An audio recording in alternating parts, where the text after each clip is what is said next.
Hey guys, welcome back to Sparkman Homestead. My name is Krista and we are in the fall. Like, we are officially in fall. It is now sweater weather. I'm so excited to just kind of have a nice warm cozy sweater on and just the nice breeze coming in the house. I love it.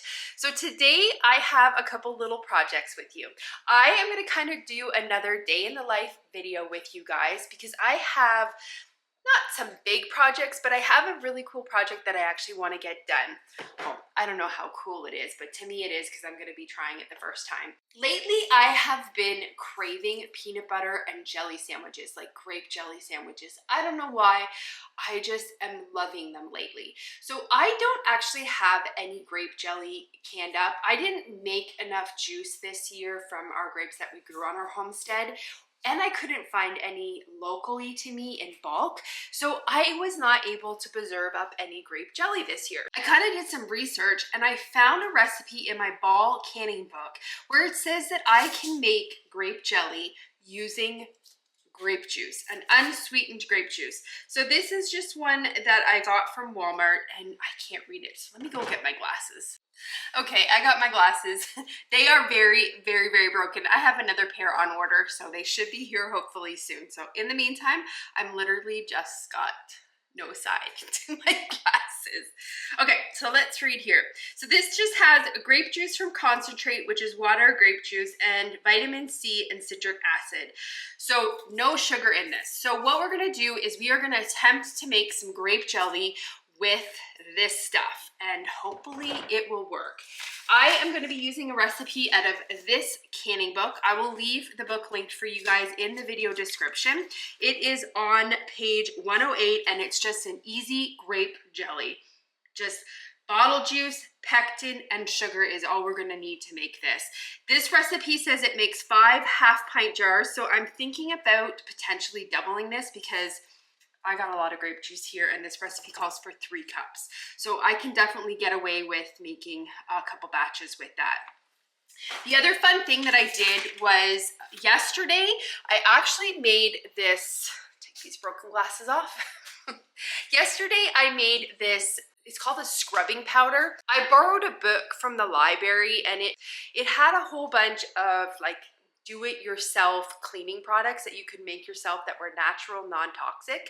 So yesterday with you guys, I turned the camera on and I actually filmed me making this. It's called scrubbing powder and it's essentially just for like scrubbing bathtubs and stuff. It gets it really, really clean. I used it yesterday and it worked amazing. So I'm gonna share that clip with you guys. And then the other fun thing that I wanna get done today, actually 2 fun things I wanna get done today. I wanna make, sorry, I got briefly interrupted there. Stephen just kind of came barging in the house. We are having some house guests this week, so we have been trying to get this house cleaned up. So he's outside actually cleaning one of the cars, I think. I'm not sure what he's doing. He's either cleaning the garage. Anyways, we're having some house guests this week, so we've been cleaning, hence why yesterday I made that cleaning thing for the tub. I mean, I normally do clean the tub, but I was trying to find like a natural product to do it. Anyways, the other fun projects that we have going on today, I have some pumpkin in the oven roasting. I have pumpkin that needs to get used, so we're gonna make some pumpkin bread together. And then the very last thing we're gonna do is another thing that I actually got from that natural book. I wish I could remember what the book was called. I will leave the recipes for you guys in the video description because I just copied them out of the book. But this is a pH balancing rosemary hair spritz. So what it is supposed to do is it's actually supposed to help nourish your hair. And this particular one that I am making is specially for brown hair. It does, I remember reading in there that it does mention that not to use it on blonde hair because it does something to the blonde hair. I can't remember exactly what it said, but this is made for brown hair. And it's supposed to kind of like add, if you have curly hair, which I do, which it's not curly right now because I don't have healthy hair. I have been trying, I tried a couple products from Azure Standard and they just didn't do really, they didn't do very much. So I'm gonna try to make this and see if it works. Rosemary is supposed to be really, really beneficial for hair. So we're gonna get this made together. So we have a super fun, busy day planned ahead of us. And yeah, so I guess what we'll do is I think maybe what we'll do is we'll work on this pH balancing hair spritz. And then after that, we will start the canning project, and then we will make those pumpkin muffins. They are my go-to muffins. I love them. You can make a bread or a muffin with them. But let's start first with this hair spritz. I realized we need to go, let me just double check and see how much we actually need. We need 3 5-inch sprigs of fresh rosemary. We are gonna head outside and pick those rosemary. And you know what I'm gonna do? I'm gonna give you a little quick kind of, let me get my shoes on here. I want to give you kind of a quick little glance at what my back garden's looking like. I was going to do a garden tour, but I decided not to do it because honestly, the garden is just really just done, but I'll show you guys what it looks like. It is our storm shelter, and what I did to kind of keep the storm shelter looking pretty was I decided that I was going to put all of my kind of kitchen herbs, that's what I call them, was going to put them all around the storm shelter. Because the weather has cooled down, they are just really exploding right now. So I have some lavender over here. This is some oregano. I have tarragon, which very surprisingly, it actually self-seeded here. It is not something that usually self-seeds, but it came back this year, which was really, really nice. I have rosemary hidden in there, which we need to pick. Got some sage, and this is some peppermint sage right there. It's so beautiful. Have some holy basil that's self-seeded, and then just mint. Lots and lots of mint over there. So let's get picking this rosemary, and then I'll quickly take you to the back and show you.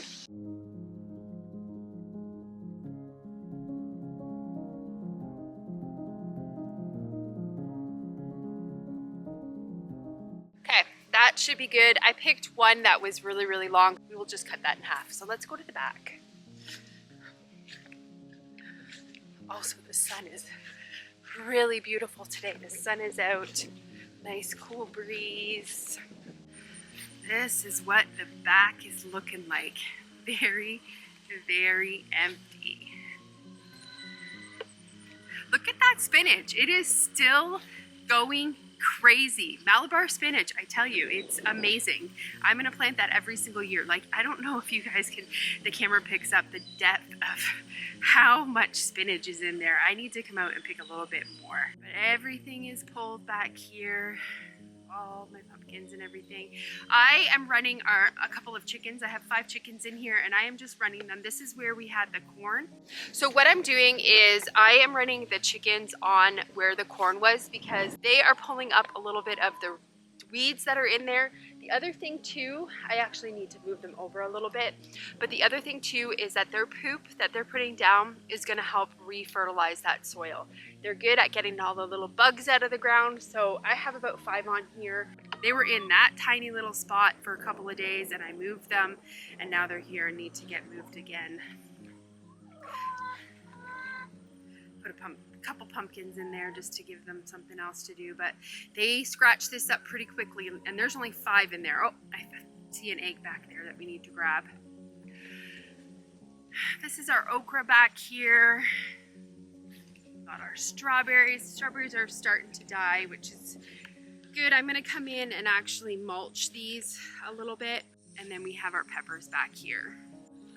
So I've picked this. This is a Tabasco pepper plant, and I've really picked it clean, but I don't know if you can see, but there is flowers on this guy still. Last night actually got really cold, and I was thinking that we were going to potentially get a frost, but we didn't.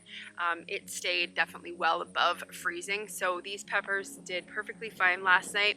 It is actually supposed to now warm up again. We just had this little cold front for a couple of days just to kind of make us think it was fall, and then it's going to get hot again.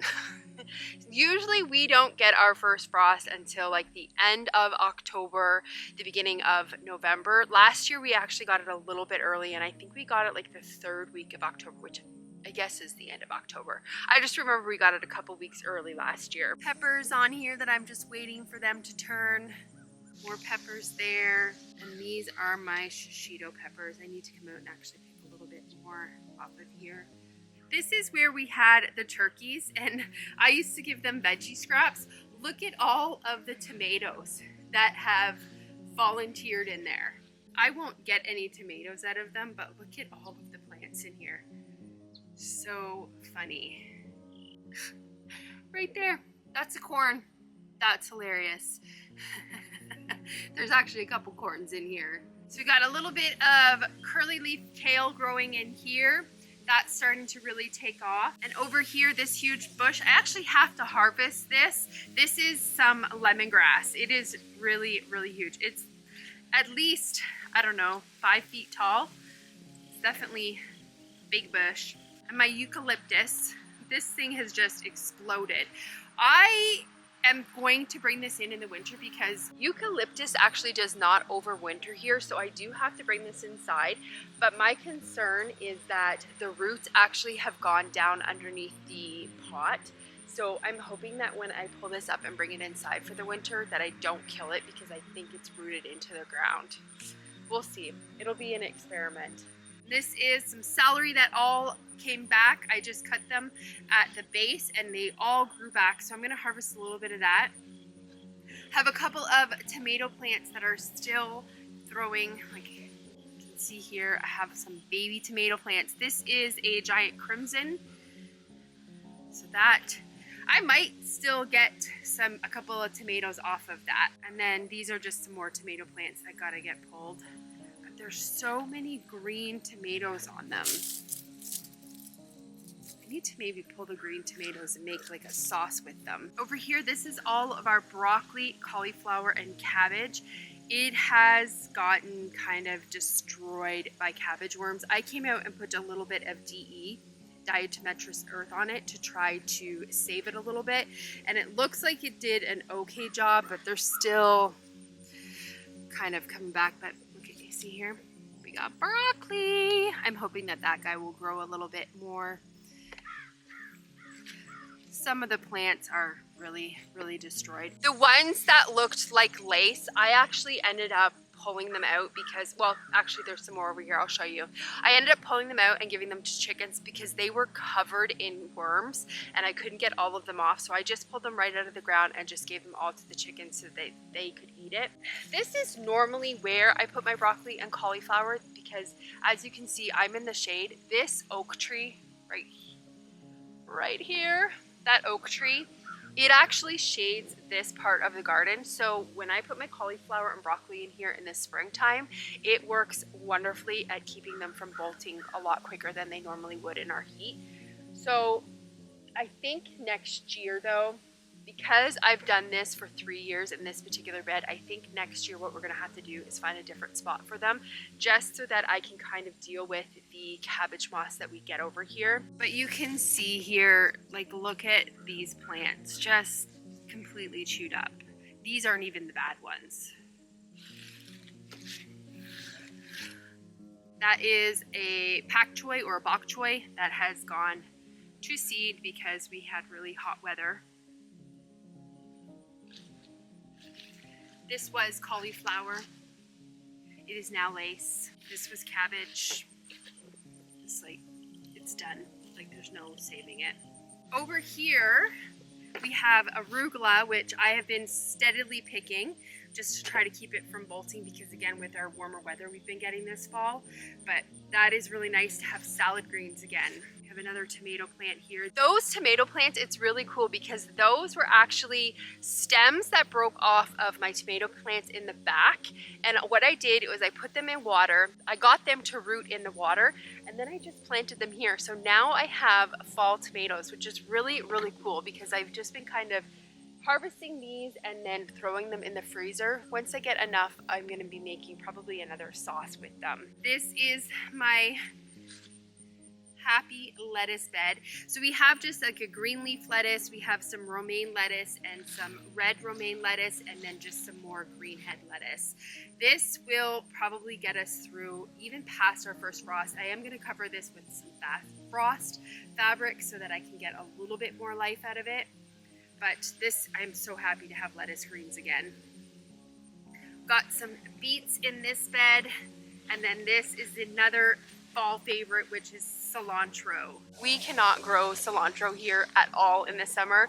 So as soon as the weather gets cooler, that is one thing that I actually look forward to, is having cilantro again. So that bed is doing well. And then this bed right here is just some jalapenos. We have a lot on here. The sun's probably blocking it, but we have a lot on here.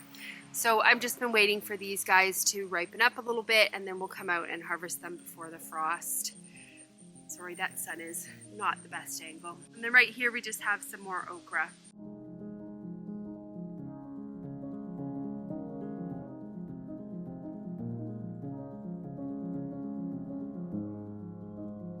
Okay, let's head inside and get making this hairspray and canning up that grape jelly. All right, so we're gonna get this spritz started. I have a medium pot here, and what I have to do is bring 2 cups of a distilled water to boil. I just picked this water up at Walmart. Just got a gallon of it. I think it was like $1.25 or something. So we're gonna take 2 cups.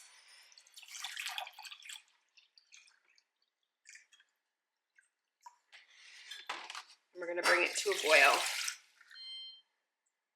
The other thing that was ready was the pumpkin.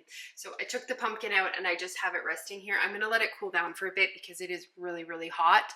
Once it's cooled down, I'm gonna take the peelings off of this and put it in a bowl, and then I'm just gonna puree it up. I'm actually gonna end up letting that pumpkin drain overnight. I do have some other puree that I made the other day. So this stuff, I'll just put in a colander in like some cheesecloth, and I will let it drain because it is a really, really wet pumpkin. And if I were to use that in a muffin, it would make the muffins really, really soggy. I found that I have to let that particular kind, that one was a Jardale pumpkin. And I found that the other Jardale pumpkin that I made was a really, really watered down one. So that's what I've kind of found as a little trick, is just to let it drain for at least 24 hours, and then I can either freeze it as a pumpkin puree or use it right away. Like yesterday, I made these chocolate pumpkin muffins, or not muffins, chocolate pumpkin waffles, and they were delicious, but I couldn't taste any pumpkin in it. So I'm gonna have to kind of tweak that recipe a bit, but let's bring this water to a boil and then we can get started on making that stuff. Okay, so we have the water to a boil. So what I have to do is add the rosemary sprigs. I'm not going to use all of the rosemary that we picked. I just am going to use these 3 sprigs. So it says to add these to the heat, or add these rosemaries to this water, and then we're going to add 1.5 teaspoons of a citric acid. Just give this a quick stir, it says. Make sure that citric acid is all kind of in there and dissolved, and then we're going to cover it like that.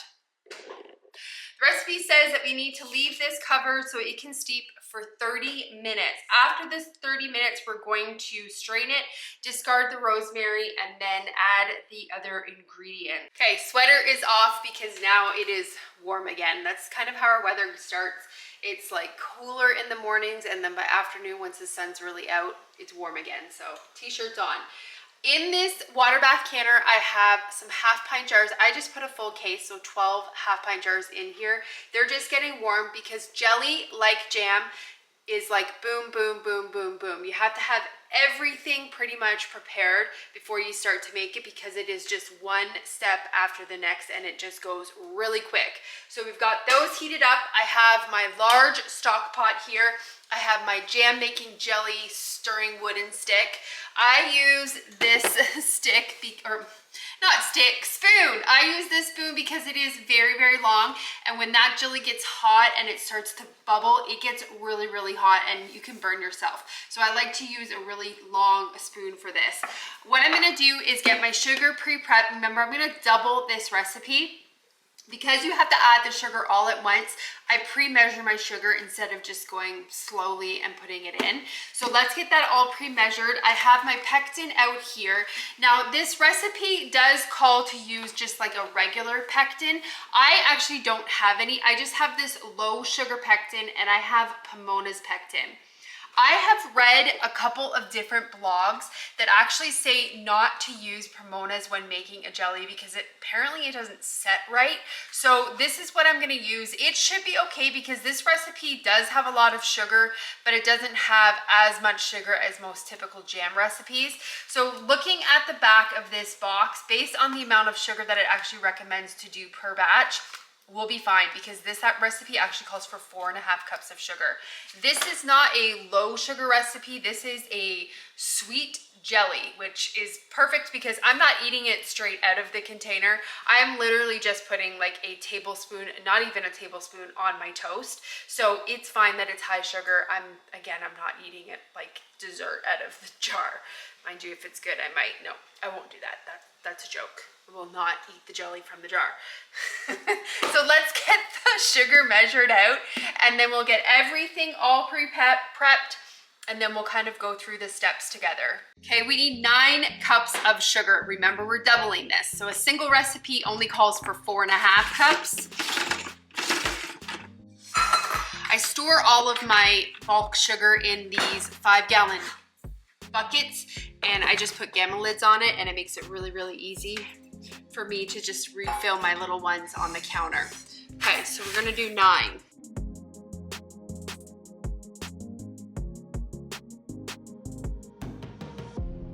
This is my largest stock pot and I am wondering if this is a bad decision doubling it because this is a really small pot, but it is what it is. We're gonna have to make do. Okay, so this is the grape juice that I'm going to be using. It is 100% juice. I did check on the back and there is no added sugar. It does state right here, no sugar added. You want to use an unsweetened in this. Rightfully so because we just scooped out 9 cups of sugar. Okay, so we're gonna add 6 cups to here. This is a 2-cup measuring.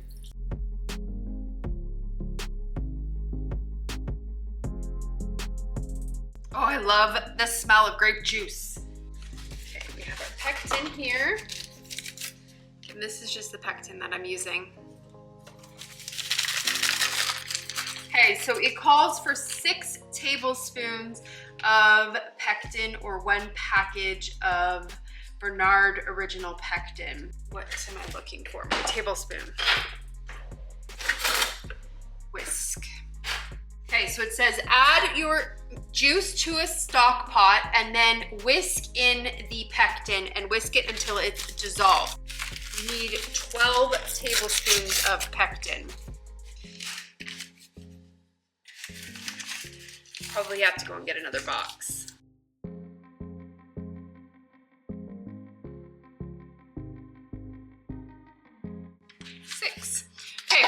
So each packet is 6 tablespoons. So I'll just go and get another box and then empty it in here.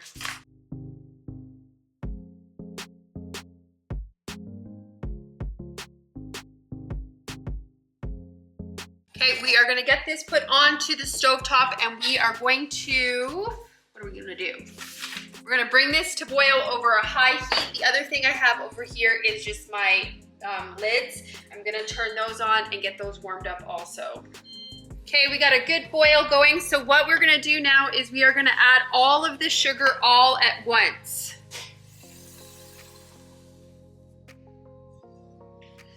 And then we're gonna bring this back up to a boil and boil this for 1 minute. So it is at a point now where I can't stir away the bubbles. So I'm gonna set the timer for 1 minute. And we have to stir consistently for that 1 minute.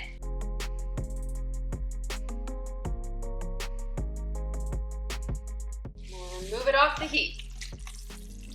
Sets very, very quickly, so we need to get our hot jars out of our water bath canner.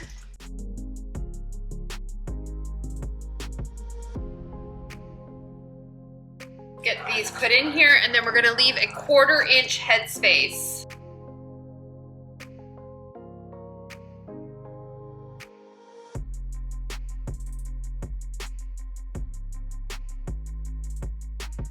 Gonna do a quick little deep bubble on these. They're already starting to set. This one didn't quite have a 1/4 inch headspace, which is perfect. We will leave that in the fridge. Then I can make a peanut butter and jam sandwich or a peanut butter and jelly sandwich. Got some white vinegar here, and we're just going to clean the tops of these jars here. Make sure that they don't have any sticky jelly on them.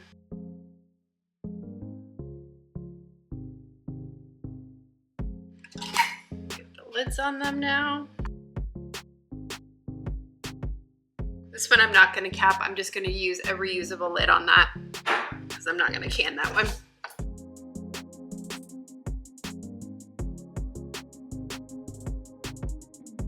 We'll get these in the water bath canner.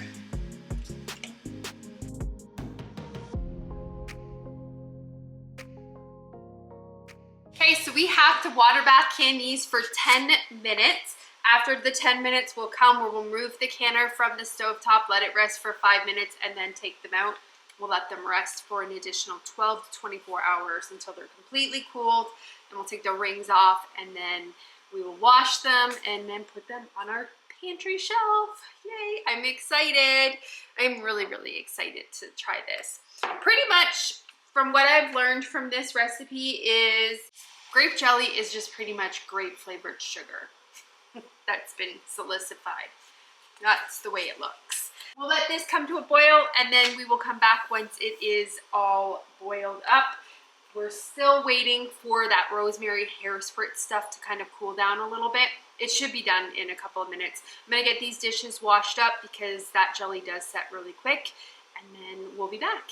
What we're gonna do while we wait for that jelly to set is we are gonna get our muffins started. Now you can make this recipe either in a loaf pan or muffins. I just prefer the muffins because they're more portable that way. I'm gonna add some walnuts to mine. That is not in the original recipe, that's just something that we like to do. So before I get the actual muffins started, I just kind of get all of my ingredients prepped. So what I was doing there was just taking some walnut pieces and just grinding them into littler pieces so that they're not huge chunks in the muffins.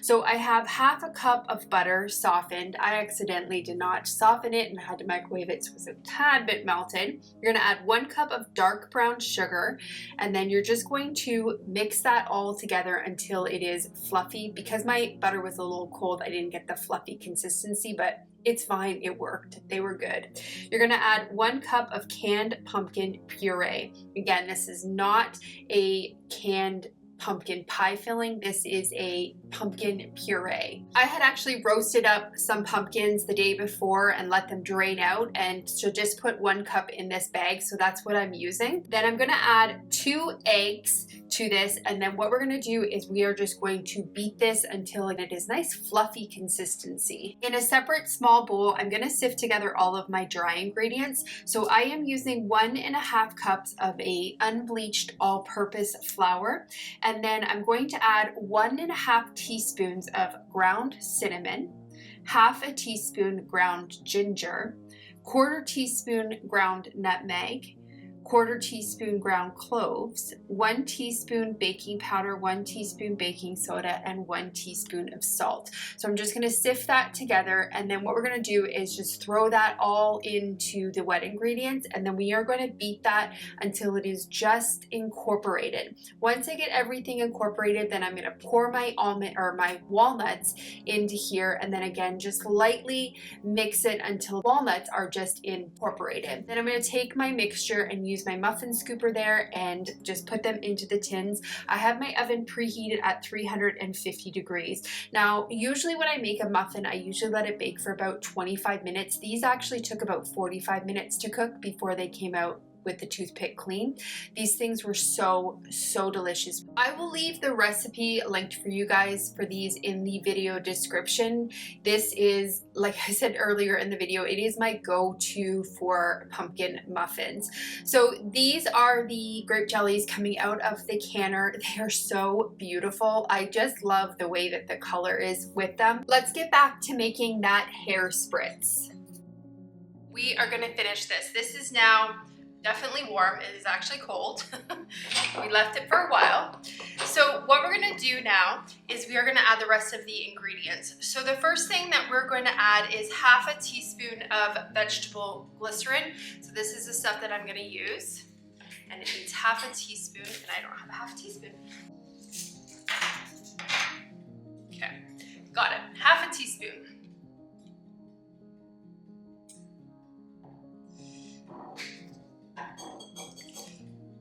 Get it all off here.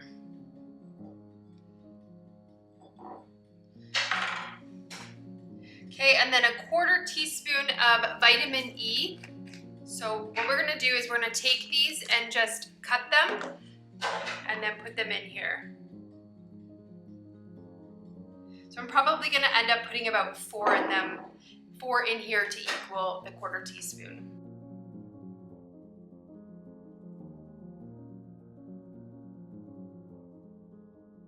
And then we're gonna add 1 teaspoon of this sweet almond oil. It says you can add anywhere from half a teaspoon to 1 teaspoon. We went with the 1. And then we're gonna add 15 drops of this rosemary essential oil. Probably a little bit more. 10 drops of this lavender.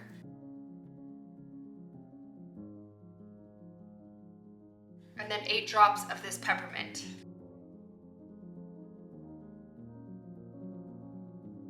Let's stir it together. And then I have a 16-ounce mason jar here, and we're just gonna pour that into here. Can we pour it without spilling?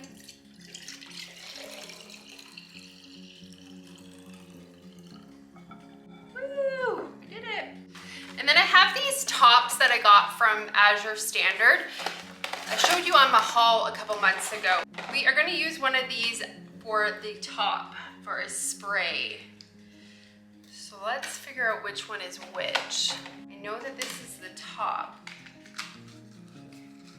Both of these are the same. I think the short one goes for this attachment. I think this one goes here. I think. There's not really directions. It doesn't come with directions, so I think that's how that goes. This.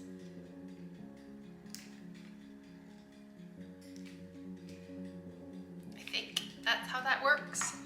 And we'll put that through like that, and then that screws on like this. And there's a rubber stopper. That just goes like that.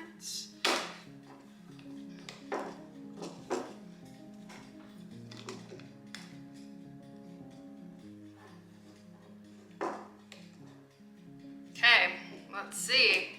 Let's test it out in this bowl. Perfect! We got it all made. It's leaking, but it's made. It smells very rosemary. For use, it says after you wash your hair, you take the bottle and you shake it, and you spray this generously onto your damp hair. You work the spritz into your hair. It says do not rinse out, dry and style as normal. So again, this is for brown hair. I really wish I could remember the book to tell you guys, because she did have something for blonde hair also. I can't remember, I'm sorry. It says that this should actually last up for 3 months. I also copied down a recipe from this book for a shine spray. So it's supposed to make your hair shiny instead of dull looking, which I'm hoping this will help improve my hair so that it doesn't naturally look dull, because like I said, my hair is really, really unhealthy. I have gone so many years. I used to have platinum blonde hair, like bleach blonde hair, and I had it for so many years, and my hair began falling out and just snapping, and it is so dead from years of just dyeing it that now that I've stopped dyeing it, I think it's been almost 2 years, maybe 3 years since I've actually dyed it. I still have a little bit of that like residual dye left in it, but it's kind of slowly working out. But my hair is so dead from just beating it up with the dye. I'm hoping that this will help, and over time, like I've just completely reduced using a lot of products in my hair. I really don't. I use a conditioner when I get out of the shower just to help it kind of get a little bit of life back, but this is supposed to work for that. So we just have to fix the top so that it's not leaking. I think that seal is not on there, right? So we're gonna get the basic scrubbing powder all made up here. This is what it's called in the book. I really wish I remember the title of the book so that I could give you guys a reference. I'm just gonna leave this in the video description for you guys if you wanna give it a try. So you're gonna add 1 cup of baking soda, 1 cup of borax, and it says here 1 cup of kosher salt. I didn't want to use my good salt for this, so I just used a cheap table salt. All of these ingredients, with the exception of the essential oils, I actually purchased at Walmart. So this is a really easy to make recipe, and like I said, I tried it and it worked really, really well. I have hard water and it worked super. Once you get all of the clumps removed out of that mixture, you're going to stir in your essential oils. So you're going to use 20 drops of a lemon essential oil and 20 drops of a sweet orange essential oil.